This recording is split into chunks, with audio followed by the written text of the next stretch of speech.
Hi, my name's Karen McCormack. I'm a sociologist at Wheaton College in Norton, Massachusetts, and I wanted to talk today about a paper that I have in Symbolic Interaction called Comfort and Burden, the Changing Meaning of Home for Owners at Risk of Foreclosure.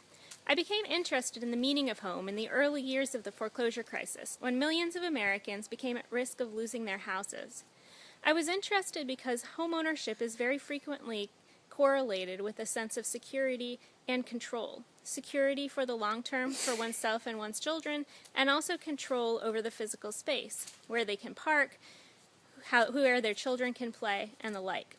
What I found was that when homeowners talked about buying the houses, they absolutely connected homeownership with these experiences. They felt that becoming homeowners gave them a greater sense of control, not only in the present but also for their future.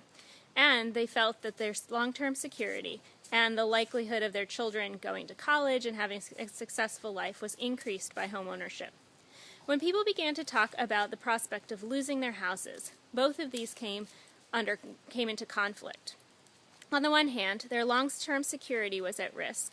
They could no longer count on being able to control the circumstances under which they would leave the house, sell the house, or move to another location. But also, their greater sense of control over physical space and the process of homeownership changed. So not only did they feel out of control in terms of their own houses, for example, they frequently didn't answer the phone because they were afraid that it would be bill collectors calling, but they also felt a loss of control over the process. When they began trying to call lenders and banks to try to refinance the mortgage, they frequently did not receive return phone calls. They were often given conflicting information by different representatives. And they also frequently felt that they had no voice in the process. So their sense of security and their sense of control were undermined. When I compared owners who had fully expected to own homes, those who grew up in middle-class American families, to those who saw homeownership more as an accomplishment, I did find significant differences.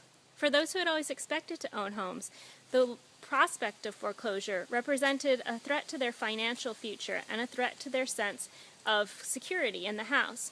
But for those who saw homeownership as an accomplishment, not only were these threatened, but so too was their sense of status and their connection to both a citizenship, to the middle class, to success after a divorce or success on their own, their successful adulthood transition.